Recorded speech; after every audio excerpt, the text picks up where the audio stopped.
I was there when it happened. It was a crisp, late October afternoon, the kind where Harvard's brick courtyards feel like pages torn from a movie. You could smell wood smoke in the wind and hear the faint brass of a student band warming up somewhere in the yard. Barack Obama had just finished giving a guest lecture in Sanders Theater, a packed house. He was magnetic as ever. Witty, sharp, with that signature calm that always made even the toughest truths sound almost soothing. The talk. Institutions and identity in a changing democracy. Nothing radical. A thoughtful meditation on memory, narrative, and the stories nations and individuals tell themselves. The audience rose to its feet at the end. I was a few rows back, watching the crowd ripple with applause. Dozens of students surged toward the stage, eager for selfies, handshakes, or just a few borrowed seconds of his time. Secret Service kept a careful eye, but they weren't worried. This was home turf, and then it happened that I saw him, the student. Lean build, plain black hoodie, jeans, no backpack. He didn't raise his voice. He didn't even try to get Obama's attention. He simply walked up while the former president was shaking hands with a professor. He leaned in slightly, just enough to be heard. And he said exactly this: "We found you. But do you know who you were before 1992? That was it." Before Obama could ask what he meant, the kid turned and disappeared into the crowd. No drama. No chase. Just gone, swallowed by the blur of young faces and smartphones. Now, Barack Obama isn't easily rattled. But something in his eyes changed at that moment. Just for a second. Like someone had flipped a switch he didn't know was there. The applause ended. The students filed out. The Secret Service brushed it off, likely a prank, some over-caffeinated philosophy major trying to be clever. But Obama, he didn't brush it off. Not even close. Later that evening, I met him in a quiet corner of the faculty club. He was sitting alone by the window, staring into a glass of club soda like it held answers. His tie was off. Jacket folded beside him. He barely noticed when I sat down. "Did you hear what he said?" he asked, without looking up. That I nodded. Strange line. Probably nothing. But he shook his head. "No," he murmured.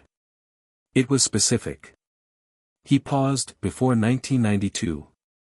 That date hit him like a tuning fork. He repeated it under his breath a few times, like he was trying to hear something buried inside the numbers. Why that year? I asked that. He finally looked at me. Because that's the year everything started. In the days that followed, something in Obama changed. At first it was subtle. He canceled a couple of social events. Spent longer in his office. Staff said he was just tired. But I knew better. He started asking old friends strange questions. Where were they on this date? Do they remember this person? Was that photo really taken in Hawaii or Chicago? One of his old college roommates laughed it off. Another couldn't remember who introduced them in the first place. "It's all a blur, Barry," the guy said over the phone. "I barely remember what I had for breakfast in 1991. But for Obama, that blur was the problem. He started combing through boxes of memorabilia. Yearbooks, letters, photo albums, anything that could anchor him to the ground of his own past. But the more he looked, the more things slipped out of focus. Literally, several photos from his early 20s were grainy, unusually so. Not just old. Smudged. Faces just slightly off. Backgrounds indistinct. In one, he's standing in front of a tree that no one could identify. In another, he's holding a book but the title is just a smear of light. And then there were the gaps. There was an entire summer 1986 where he supposedly worked for a nonprofit in New York. But the group's website listed no records. No pay stubs. No letters of recommendation. Even stranger, one of his friends from that time couldn't remember ever being in New York that summer. "Maybe you were in Chicago instead," the friend suggested. Obama frowned. "But I have a photo." She looked at the picture. Then back at him. "That's not Chicago. That's... I don't know what that is." And then came the breakthrough. A week after the Harvard lecture, Obama took an unannounced trip to Washington. No press, no entourage. Just him, a rental car, and a quiet request to visit the National Personnel Records Center under the radar that he told the archivist he wanted to verify his federal employment history. Just a nostalgia project, he said with a smile.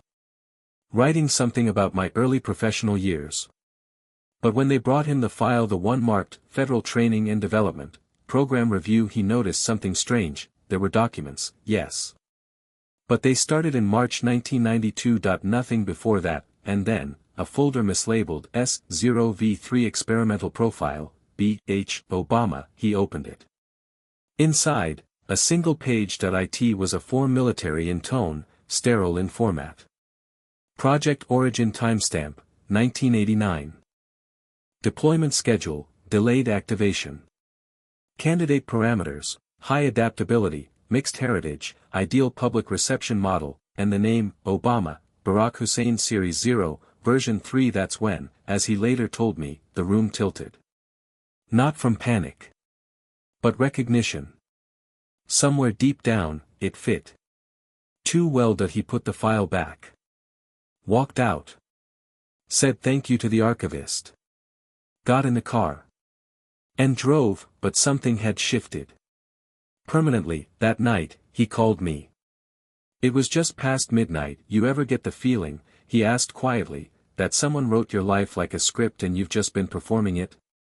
There was a long silence, then he added, I don't know who I was before 1992.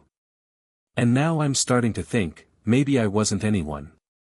For a while, Obama said nothing. That he didn't appear in public. He canceled a speech in Chicago. Postponed a podcast recording. His team said he was resting, working on a personal writing project. But the truth was quieter and far more unnerving. He was chasing ghosts, not metaphorically. Literally. He began with a list: names, places, moments from the years before 1992. People who should have remembered him. Events he should have been part of. Anchor points. He called them memory markers, like stepping stones across a river he was no longer sure had ever existed. I was with him when he started making the calls. The first few went fine. Former classmates. A volunteer director from a nonprofit. A cousin in Honolulu. But then, the pattern emerged, soft at first, then jarringly clear. I remember you, one old friend said. You lived on 101st Street, right? Obama paused. I lived on 109th. I never lived on 101st. The man hesitated. Really? Huh. That's strange. Another friend, supposedly from his Columbia days, looked at him on a Zoom call and said, you look just like him. I mean, identical. But your voice is different. Obama leaned forward. Identical to who? To you, the man said. I mean to the guy I remember. Sorry, this is weird. Weird didn't begin to cover it. Some contacts had moved, changed names, dropped out of sight. Others were still there, but their memories were fuzzy. Not the normal haze of time. Something else. Like trying to recall a dream you only think you had. Photos offered no better proof. Obama had kept a personal box: old pictures, letters, ticket stubs, receipts. He laid them all out on his dining table like evidence. A snapshot from 1986 showed him grinning in front of a bridge. That's New York, he said, but when we zoomed in, things unraveled. The newspaper in his hand. The headline blurred. The date unreadable. The storefront behind him had no signage, no legible text. Even the bridge, it didn't quite match any known structure in Manhattan. It's like someone painted over the truth. He whispered that we sent the photo to a forensic imaging specialist. The verdict, low res, but it looks artificially degraded. Almost like someone applied a filter to erase fine detail. Which makes no sense, unless someone wanted to obscure the background. Then came the visit to the Illinois Archive. A nondescript building outside Springfield, full of boxes and microfilm and dust. It housed the employment records of hundreds of community workers from the 80s and early 90s. Obama had supposedly interned with a local housing initiative in 1989. His name should have been on the roster, and it was, but next to his name in red ink was a small symbol. An asterisk. At the bottom of the page, in faint typewriter print, was the footnote, Experimental Profile Series 0, version 3 record status, conditional. He read it once. Then twice. That he said nothing for a long time. When he finally spoke, it was a whisper, "This isn't just a clerical error." That night, he called me. His voice was different. Still calm, but missing the familiar rhythm, that measured, lyrical cadence he was known for. "You ever get the feeling," he asked, "that you've been remembering someone else's life?" "What do you mean?" He sighed. "I think I've been living inside a framework. Like, someone outlined a version of me, and then filled it in with facts that didn't quite match." Another pause. "What if I wasn't born into this story? What if I was entered into it?" The line went quiet for a moment. Then, and what if 1992 was the year they turned it all on? There are moments in life when a question is heavier than an answer. For Obama, that moment came in the basement of a library that didn't exist on any public registry. He'd received a tip, anonymous, delivered in a plain white envelope to his home in D.C. No name. No signature. Just a typed address and one line. They left one version unredacted. The address led him to Maryland. A facility listed as a records harmonization site, an offshoot of the National Archives that had no press history, no online presence, and required 3 layers of ID clearance to enter, but he got in. Former presidents tend to carry keys, even to the doors that don't appear on maps. The man who met him in the lobby didn't introduce himself. He didn't smile. Just motioned silently toward a hallway, down the corridor. Past a steel door. Into an elevator that moved too slowly to be comfortable. And finally a cold room, dimly lit, with humming lights and metallic shelves. The man handed him a folder, not thick. Not official. Just a black file, unmarked except for 3 digits. Hesitant face 0v3. Obama opened it with fingers that didn't feel like his. Inside, 5 pages, the first a table. 2 columns. One labeled, Profile ID. The other, Deployment Phase. His name was the third on the list. The others were redacted. Entire rows blacked out. At the top of the document, Experimental Cohort Series 0 version INDX version 1, Behavioral Decay Detected.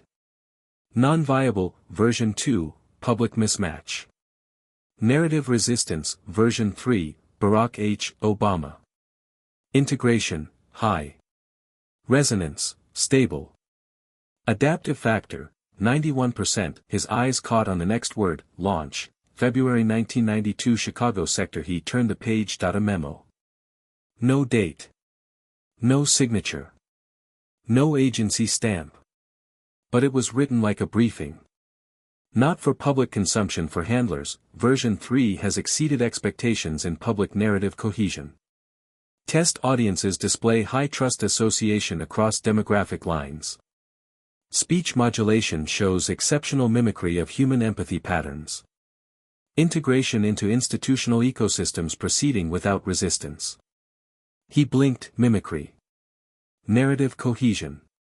Test audiences. He flipped to the third page. It was a scan, an old-style form, maybe 1980s era, with punch card impressions along the edges. At the bottom, in faded blue ink, record origin, Developmental Neural Construction Unit Narrowband Applications Test GRUP. His name appeared again, not as Barack Obama. As Profile Unit, BHOV3. The room started to tilt again. He sat down. No one moved.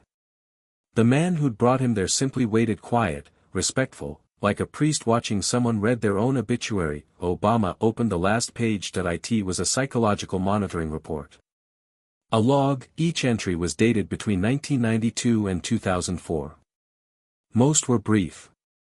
Vague. But one entry from March 2004 stood out. Subject expresses low-level self-awareness drift. Dreams include non-indexed symbols and false childhood recall. No deviation from public narrative. No corrective required. Recommend observational continuation. He closed the folder, looked up, and said, very softly, "Am I even real?" The man didn't answer. But his face didn't change. That told Obama everything. That he drove home alone that night, without music, without speaking. His wife called twice but he let it go to voicemail. He couldn't bring himself to say what he'd seen. The world outside still looked the same. The stoplights worked.